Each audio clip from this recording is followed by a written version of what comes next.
This is Glass City Humanist, a show about humanism, humanist values, by a humanist. Here is your host, Douglas Berger. Would you believe that one small change in our elections here in Ohio would not only end toxic political campaigns, but would make democracy more accessible and fair for everyone?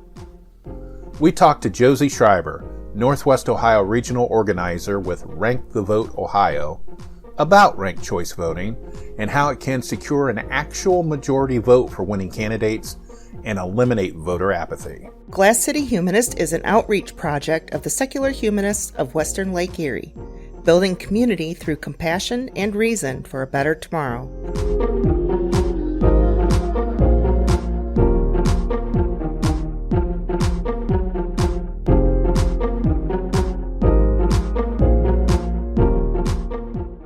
Our guest today is Josie Schreiber.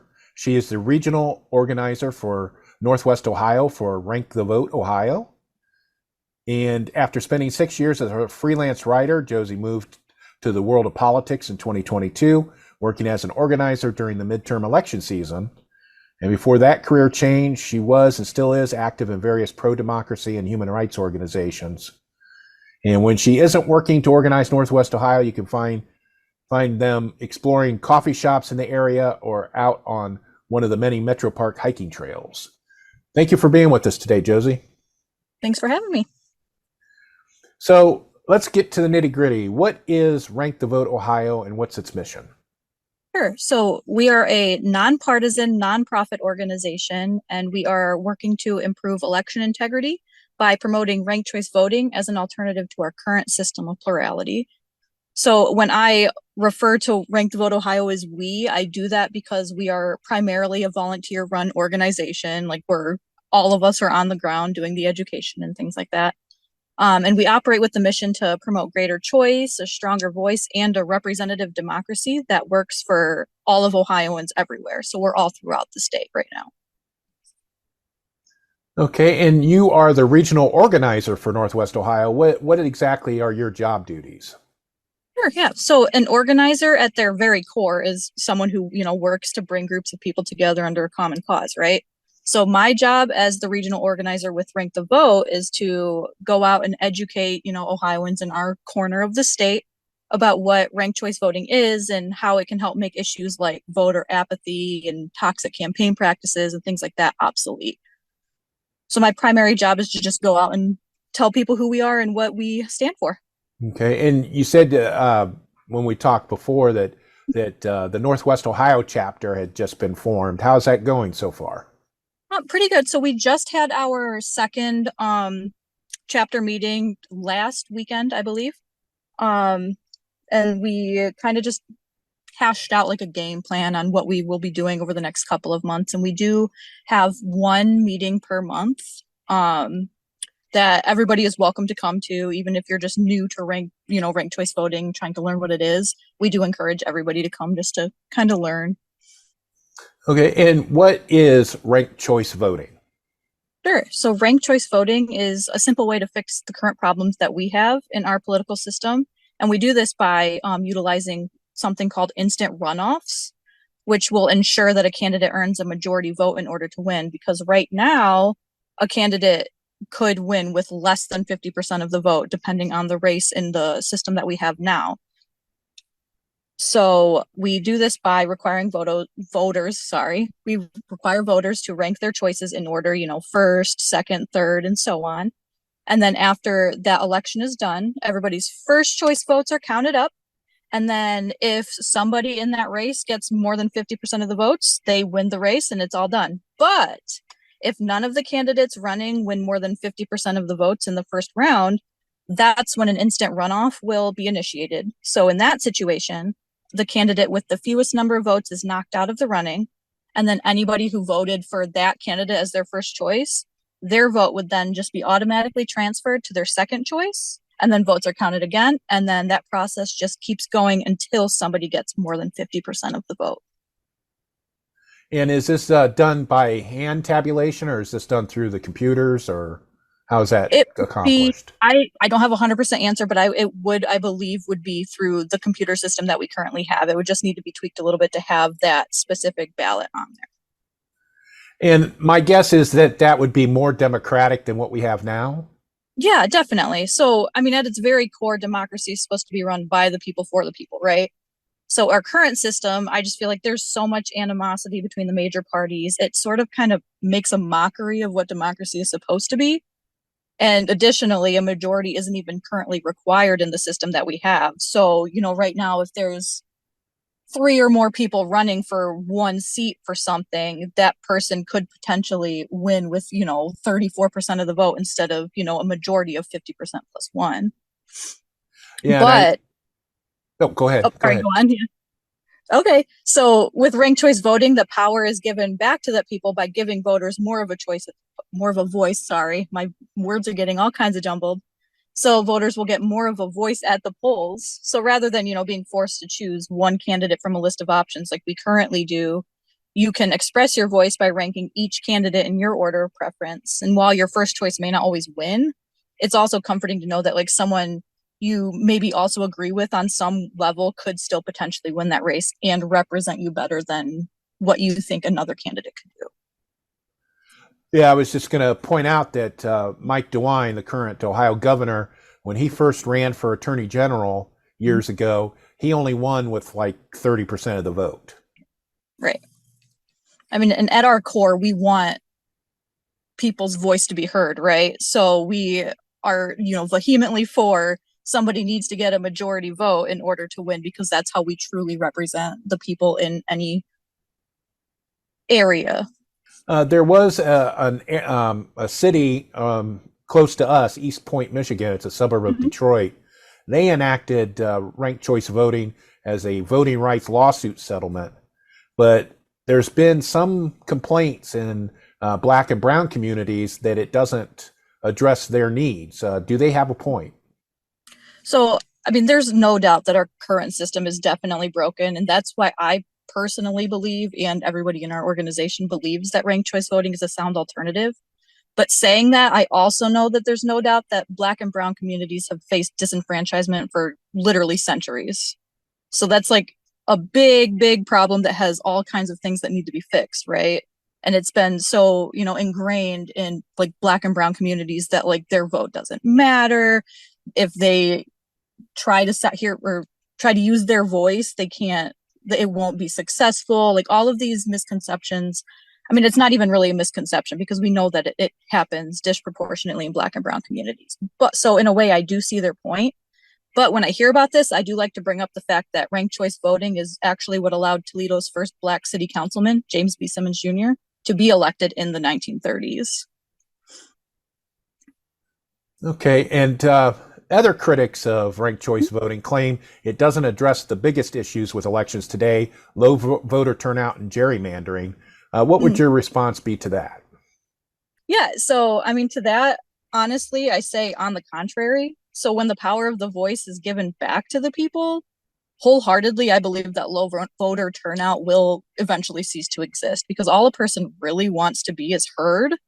And with ranked choice voting, I feel that's the best way to do that because it allows you to express your preferences without feeling like, oh, I'm going to waste my vote or, oh, I'm only going for the spoiler, so to say. So with ranked choice voting, it really kind of defeats the whole idea of a spoiler.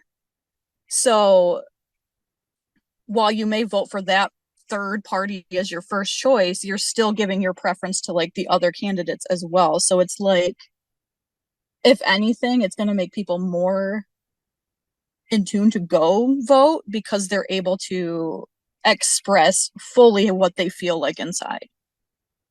Right. They're, most of the people that say they don't vote is they think that their vote doesn't count. Right. And ranked choice voting, their vote would count. Definitely. Yeah. So, and I mean, like if your first choice may not win 100% of the time, and that's okay. It's also like I said earlier, it's comforting to know that like you can still have a say in someone who wins that you maybe agree with on like maybe like a lower level, but you still would rather see them win than, another person.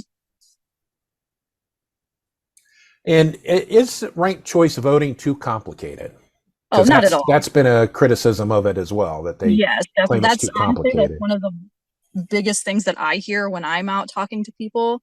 I mean, people often think that ranked choice voting is too complicated and new, so to say, to give the time of day. And it's not something that people want to learn about a whole new system, right? But I mean, honestly, the fact is that ranked choice voting isn't a new idea. It's been implemented not only in Toledo and Toledo's history, but in other cities throughout Ohio. It has been implemented. And it's also getting ready to be voted on in University Heights, which is northeast Ohio, right? Geography is not my strong suit, but yes. So it's actually getting ready to be voted on there at like the city level. So that's pretty cool. Like we know that it's there and it's more common than we think. Um and honestly, the fact that it's so common and that it has been used before and that it's not this new idea, I feel that it's definitely not complicated at all because we see it in all these different places and we use it in our everyday life as well. So, Yeah, and what I'll do is on the show notes for this episode, I'll mhm, have a link to a video showing an example of ranked perfect. choice Yeah, voting, so definitely. people can get a sense of what it's really like.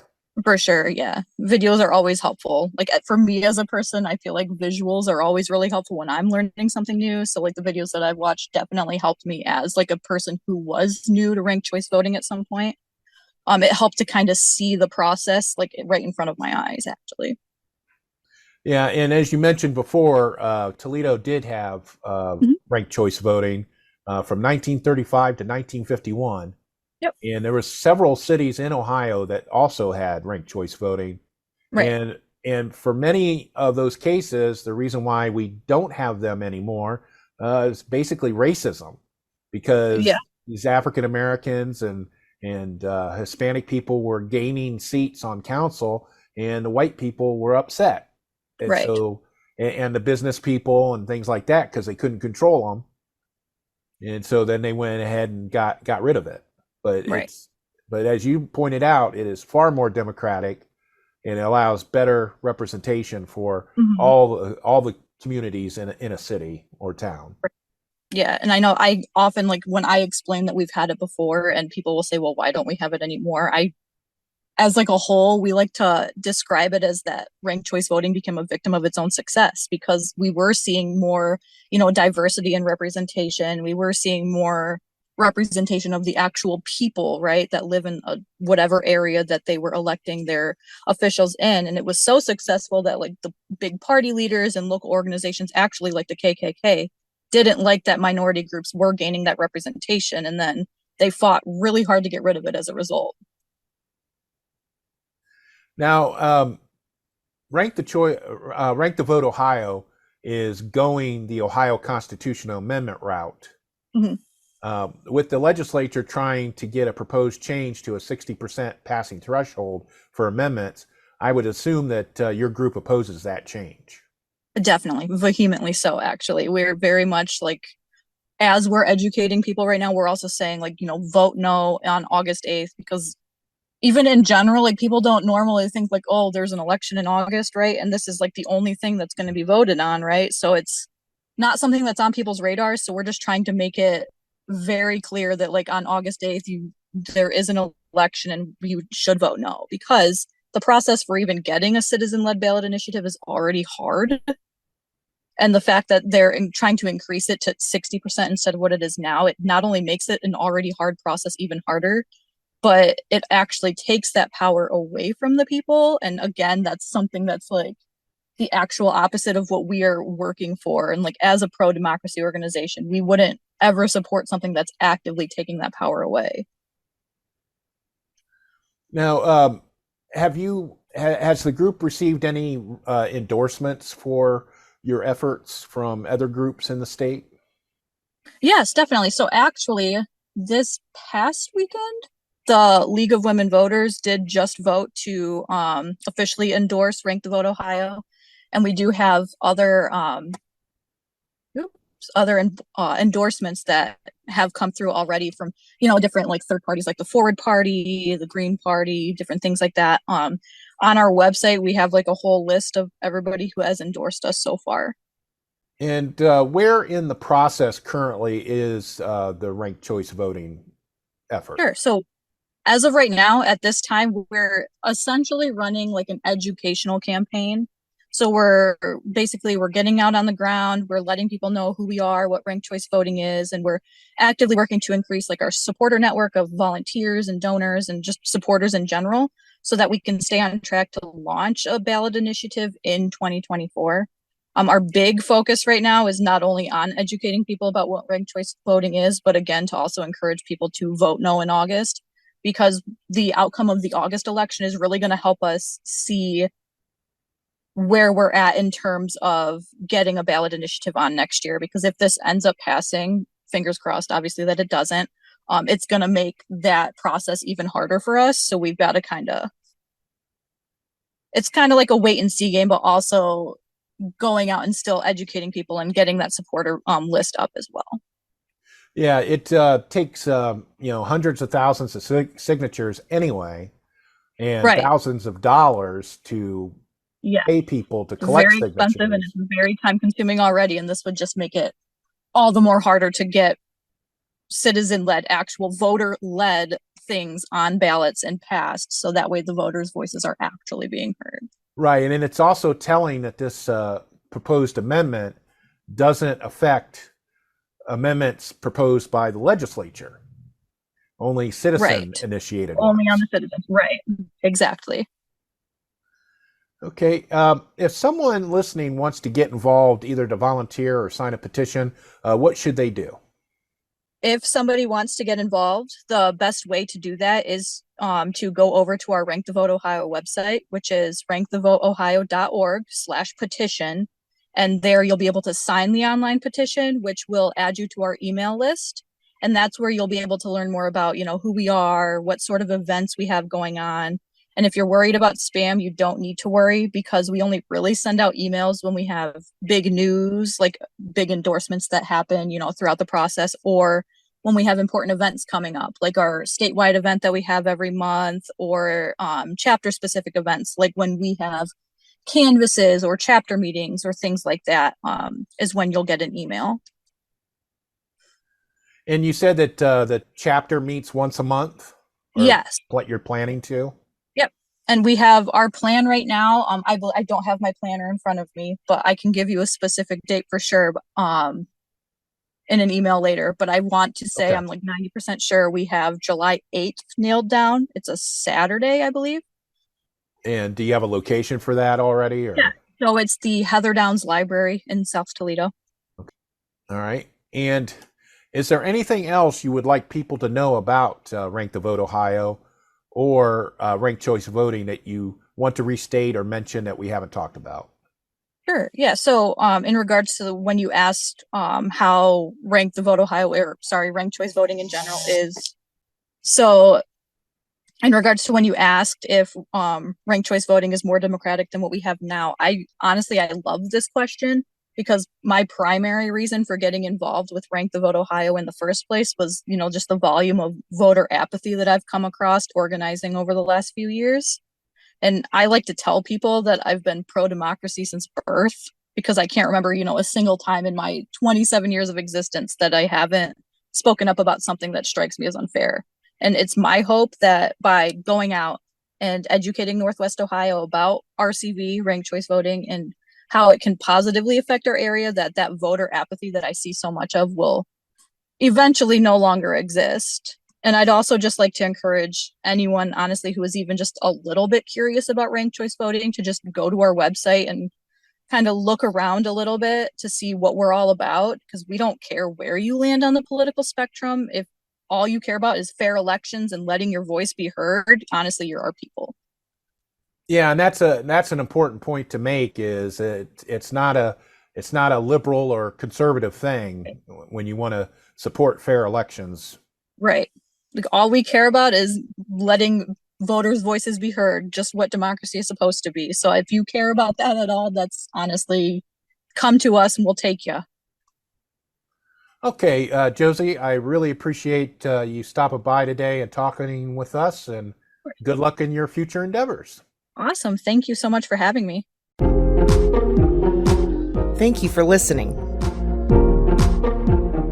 For more information about the topics in this episode, please visit the episode page at glasscityhumanist.show. Glass City Humanist is an outreach of the Secular Humanists of Western Lake Erie.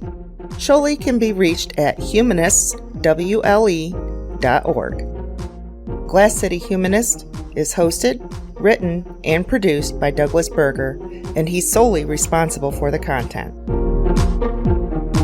Our theme music is Glass City Jam, composed using the Amplify Studio. See you next time.